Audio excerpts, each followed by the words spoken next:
प्रियाः श्रोतारः, एकवारं पुनः भवतां समेषां स्वागतमस्ति संस्कृत साप्ताहिकीति नामाख्ये विशिष्टे कार्यक्रमे अभिवादये। अहमस्मि निधिः तिवारी। समेभ्यः श्रोतृजनेभ्यः स्वीय नमोवचांसि समर्पयामि। श्रोतारः, भारतवर्षस्य विशिष्ट धार्मिक आध्यात्मिक सांस्कृतिक केन्द्रत्वेन प्रयागराजस्य विशिष्टं स्थानं विद्यते। भवन्तः यथा जानन्ति एव यत् भारतं तीर्थानां देशो विद्यते, तावत् अस्य वर्षस्य महाकुम्भस्य आयोजनं प्रयागराजे एव मासे एतस्मिन् 13 दिनाङ्कतः फरवरी मासे 26 दिनाङ्कपर्यन्तं प्रचलिष्यति। अस्तु, तावत् एनं क्रमम् अभिलक्ष्य अग्रेसरामो वयं सुभाषितानुभागं प्रति, यत्र अस्माकं सहयोगिनी साधना शर्मापि कुम्भ महात्मयुतम् एकं कल्याणप्रदं सुभाषितं श्रावयति। तुला मकरमीशेषु प्रातः स्नायी सदा भवेत्, हविष्यं ब्रह्मचर्यं च महापातकनाशनम्। अर्थात सूर्य के तुला, मकर और मेष में होने पर सदा प्रातः स्नान करना चाहिए, तब हविष्य के अन्न का भक्षण करना चाहिए और ब्रह्मचर्य का पालन करना चाहिए। इससे महापाप का भी विनाश हो जाता है। श्रोतारः, अधुना अस्मदीया सहभागिनी रिंकू जोशी गीत ताल लययुतम् एकं स्तोत्रपाठं गायति। आयान्तु मिलित्वा अस्य भक्तिरसस्य आनन्दम् अनुभवामो वयम्। प्रणम्य शिरसा देवं गौरीपुत्रं विनायकं, भक्तावासं स्मरेन् नित्यम् आयुः कामार्थसिद्धये। प्रथमं वक्रतुण्डं च एकदन्तं द्वितीयकं, तृतीयं कृष्णपिङ्गाक्षं गजवक्त्रं चतुर्थकं, लम्बोदरं पञ्चमं च षष्ठं विकटमेव च, सप्तमं विघ्नराजेन्द्रं धूम्रवर्णं तथाष्टकं, नवमं भालचन्द्रं च दशमं तु विनायकम्, एकादशं गणपतिं द्वादशं तु गजाननं, द्वादशैतानि नामानि त्रिसन्ध्यं यः पठेन्नरः, न च विघ्नभयं तस्य सर्वसिद्धिकरं परम्। श्रोतृवृन्दाः, समाजगत विषयान् प्रति भवन्तः सर्वे जिज्ञासवः एव भवन्ति। ततः परं देश विदेशयोः घटनाक्रमान् अधुना वदति अस्माकं समूहे कार्यकर्त्री सुषमा कुमारी।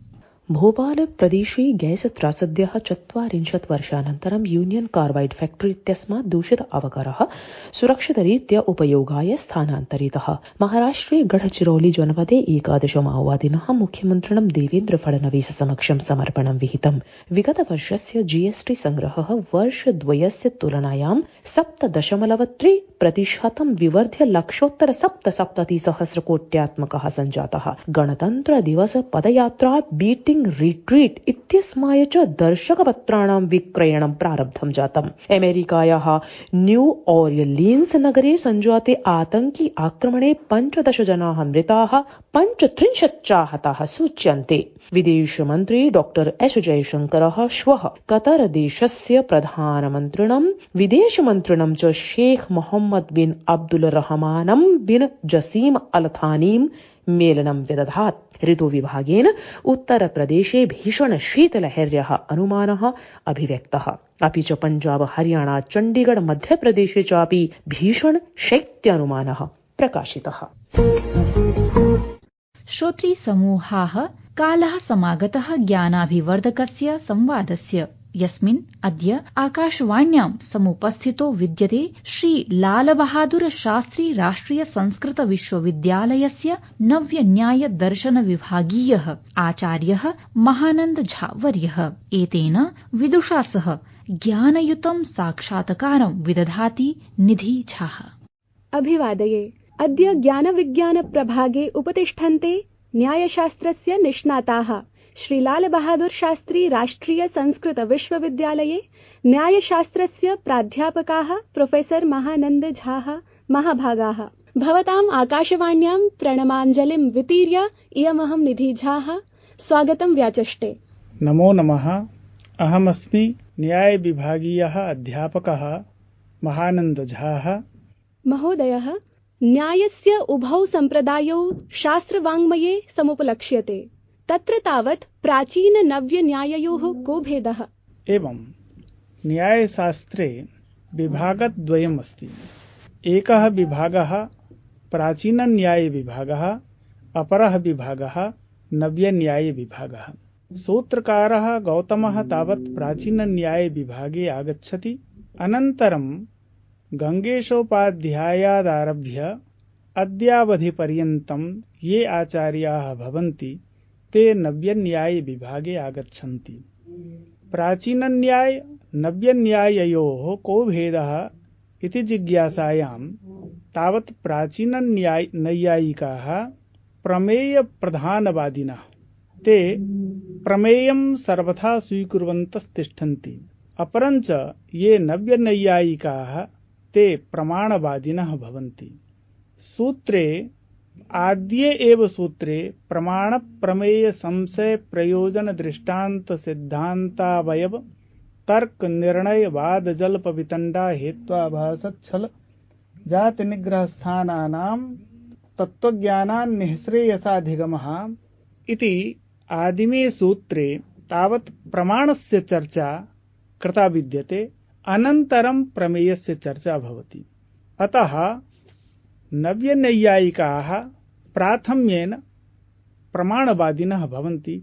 तत्र प्रमाणस्य चर्चा बाहुल्येन अस्ति।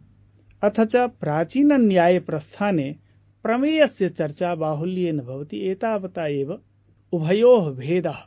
बहु समीचीनं महाभागाः। अनन्तरं मनसि जिज्ञासा वर्वर्ति यत् काणादं पाणिनीयं च सर्वशास्त्रोपकारकमिति लोकोक्तिः सुविख्याता एव। अतः लोकोपकारकस्य न्यायशास्त्रस्य साम्प्रतिके युगे का प्रासंगिकता? समीचीनः प्रश्नः।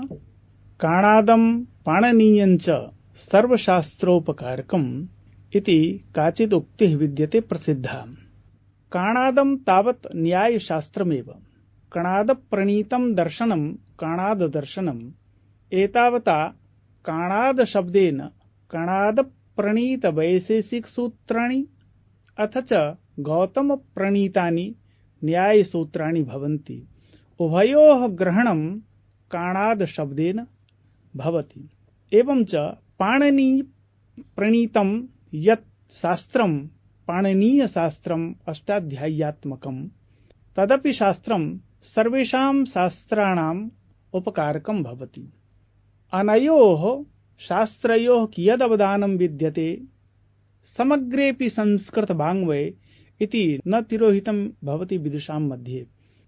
किमपि वयं प्रयोगं कुर्मः, किमपि आचरामः, तत्र व्याकरणशास्त्रस्य कियदुपयोगिता इति एकम् उदाहरणं तावत् वक्तुम् इच्छामि। एकः शब्दः सम्यक् ज्ञातः सुष्ठु प्रयुक्तः स्वर्गे लोके च कामधुग् भवति। एकेन एव साधु शब्द प्रयोगेन स्वर्ग प्राप्तिः भवति। यावत् दर्शनम् अस्ति भारतीय वाङ्मये सर्वेषां दर्शनानां तावत् एकं मुख्यं लक्ष्यमस्ति निःश्रेयसम्। यतोहि सर्वेपि शास्त्रकाराः मुक्तकण्ठेन वदन्ति निःश्रेयस प्राप्तिः एव शास्त्राध्ययनस्य मुख्यं प्रयोजनम्। अन्यत् सामाजिकं प्रयोजनमपि भवति, किन्तु मुख्यं लक्ष्यं निःश्रेयस प्राप्तिरेव। निःश्रेयस प्राप्तौ तावत् साधु शब्द प्रयोगस्य महती उपयोग आवश्यकता भवति। तथैव युक्तियुक्तं वचोग्राह्यम् इति उक्तिः अस्ति। युक्तियुक्तं वचनं कदा वक्तुं प्रभवति जनः? यदा न्यायशास्त्रस्य काणाददर्शनस्य ज्ञानं स्यात्। तथैव युक्तियुक्तं वचोग्राह्यम् इत्यनेन एवं च एकः शब्दः सम्यक् ज्ञातः सुष्ठु प्रयुक्तः स्वर्गे लोके च कामधुग् भवति इति पंक्तिद्वय माध्यमेन वयं वक्तुं शक्नुमः यत् काणादं पाणिनीयं च सर्वशास्त्रोपकारकम् इति। बहु समीचीनम् आचार्याः। अन्तिमः प्रश्नः वर्तते, न्यायदर्शनं कठिनं क्लिष्टं चेति अवधारणा छात्राणां मनत्सु वर्वर्ति। न्यायशास्त्रकोविदैः भवद्भिः कथमेषा अवधारणा दूरीक्रियते? किमपि कार्यं स्यात्, कुत्र वा गमनं भवेत्, सर्वं कठिनं भवति। यदि मनसि काठिन्यम् अनुभूयते तत् मानसिको दोषः। यदि शनैः कन्था शनैः पन्था शनैः पर्वतलङ्घनं शनैर्विद्या शनैः वित्तं पञ्चैतानि शनैः शनैः। विद्या तावत् शनैः एव आगच्छति। न्यायदर्शनं कठिनं नास्ति। किमपि शास्त्रं स्यात्, कापि विद्या भवेत्, कठिना न भवति कापि विद्या। किमपि शास्त्रं कठिनं न भवति। अध्ययने यदा वयं प्रतिकूलताम् अनुभवामः तदैव तद्दर्शनं तत्शास्त्रं सा विद्या कठिना भवति। यदि मनः निश्चयेन प्रपूरितं स्यात् तदा न किमपि कार्यं कठिनं, न किमपि स्थानं कठिनं। कुत्रापि गन्तुं जनः शक्नोति, किमपि शास्त्रं पठितुं जनः शक्नोति। एतावता न्यायशास्त्रं कठिनम्। एवम् अस्ति, न्यायशास्त्रस्य भाषा कठिना विद्यते इति अहं स्वीकरोमि। भाषायाः काठिन्यस्य कारणं किम्? यदा बौद्धाः अस्माकं वेदानां प्रचार प्रसारे बाधा उपस्थापयति, बौद्धाः भवेयुः, अन्ये चार्वाकाः भवेयुः, ये वेदान् तिरस्कारे संलग्नाः भवन्ति, तदा नव्यन्यायस्य जन्म आसीत्। तदनन्तरं भाषायां यादृशी सूक्ष्मता न्यायशास्त्रे अस्ति, परवर्ती काले साहित्यकाराः अपि एतस्याः भाषायाः साहित्यिकाः अपि अवलम्बनं कृत्वा शास्त्रार्थे कुर्वन्तः सन्ति। अतः पारिभाषिक शब्दावल्याः निर्माणं स्यात्, भाषायाः यादृशं सौष्ठवं स्यात्, भाषायाः प्राञ्जलता बौद्धानां पराजयितुं, चार्वाकानां पराजयितुं भाषायाः आविर्भावः गङ्गेशोपाध्यायात् परवर्तीये आचार्याः गदाधर भट्टाचार्याः भवेयुः, जगदीश तर्कालङ्काराः भवेयुः, अन्येपि आचार्याः ये अभूवन्, ते भाषायाः सौष्ठवे तेषां कार्याणि प्रथितानि सन्ति। अतएव भाषा काठिन्यात् शास्त्रस्य काठिन्यम् इति तु प्रवादमात्रमेव। न्यायशास्त्रम् अति सरलं, नाति कठिनं। किंवा साहित्यशास्त्रम् अतीव सरलं विद्यते? सरलं नास्ति। यदा वयं परिश्रमं कुर्मः तदा किमपि शास्त्रं कठिनं न भवति। एतावता न्यायशास्त्रमपि कठिनं नास्ति। यदि ध्यानेन अवगमनं स्यात् तदा एतत् शास्त्रमपि बहु समीचीनं, बहु सरलं विद्यते। बहु समीचीनं। रम्यो हि भवतां शब्दप्रवाहः। भवद्भ्यः अमूल्यमपि नैजं समयम् अस्मभ्यं कल्पितम्। एतदर्थं धन्यतावचांसि आविष्क्रियते मया। धन्यवादः। नमो नमः। धन्यवादाः। प्रणामाः। अयि श्रोतारः, अधुना क्रमो वर्तते संस्कृत दिग्दर्शन प्रभागस्य, यत्र हि विश्वस्मिन् संस्कृत भाषायाः प्रवर्धनाय समायोक्ष्यमाणानाम् आयोजितानां च कार्यक्रमाणां विषये सविस्तरं प्रतिपादयति अस्मदीया सहयोगिनी निधि झाः। उत्तरप्रदेशस्य प्रयागराजस्थे संगमस्थे क्षेत्रे कुम्भमेला पर्वणि अखिलमपि विश्वं समायास्यन्ति। असौ महाकुम्भः यत्र विश्वं भवत्यैकनीडम् इत्येमां पङ्क्तिं चरितार्थं करोति। इदं कुम्भ 12 वर्षेषु एकवारम् आयोज्यते, यत्र हि केन्द्रीय संस्कृत विश्वविद्यालयेन संस्कृत वाङ्मये निगूहित ज्ञान विज्ञानस्य प्रसारणाय महाकुम्भ क्षेत्रे संस्कृत ज्ञान कुम्भस्यापि आयोजनं क्रियते। ओडिसा विधानसभायाः अध्यक्षा सुरमा पाढी सहर्षं राष्ट्रीय संस्कृत विश्वविद्यालयस्य प्रशंसां कुर्वती अवोचत् यत् विश्वविद्यालयः पारम्परिक प्रकृतिं धारयन् आधुनिक प्रौद्योगिकीभिः सह संस्कृतस्य एकीकरणे प्रत्यग्रम् औन्नत्यं च प्राप्यमाणं वर्तते। धन्यवादाः। अयि निर्मलमनस्काः बालाः, प्रभातकालात् शयनपर्यन्तं भवन्तः नैकानि कार्याणि सम्पादयन्ति तावत् शास्त्रेषु दैनन्दिनकार्यं विधाय अनेके श्लोकाः सन्ति विरचिताः। तान् श्लोकान् श्रावयति अस्माकं सहयोगी कृष्णप्रसादोपाध्यायः। अयि भो बालाः, अद्य वयं दैनन्दिनकार्यसम्बद्धान् काञ्चन श्लोकान् शृणुमः। यदा वयं शयनाद् उत्तिष्ठामः तदा करतलौ सम्पश्यन्तः उच्चारयामः। कराग्रे वसते लक्ष्मीः, करमध्ये सरस्वती, करमूले तु गोविन्दः, प्रभाते करदर्शनम्। तदनन्तरं यदा पद्भ्यां धरास्पर्शं कर्तुकामाः भवामः वयं तदा उच्चारयामः। समुद्रवसने देवि, पर्वतस्तनमण्डले, विष्णुपत्नि नमस्तुभ्यं, पादस्पर्शं क्षमस्व मे। तथैव स्नानसमये स्नानजले सर्वाणि तीर्थजलानि आह्वयन्तः वयं वदामः। गङ्गे च यमुने चैव, गोदावरि सरस्वति, नर्मदे सिन्धु कावेरि, जलेऽस्मिन् सन्निधिं कुरु इति। अस्तु बालाः, अन्यान् श्लोकान् पुनः कदापि वयं शृणुमः। धन्यवादाः।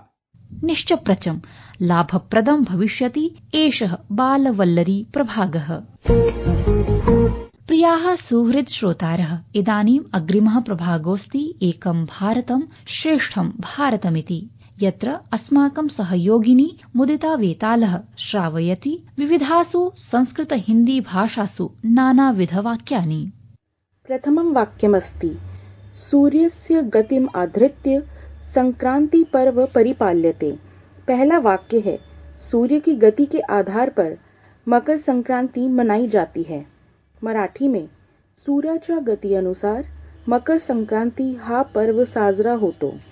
द्वितीयं वाक्यमस्ति सौर माघ मासस्य प्रथमे दिने मकर संक्रांति पर्व आमान्यते।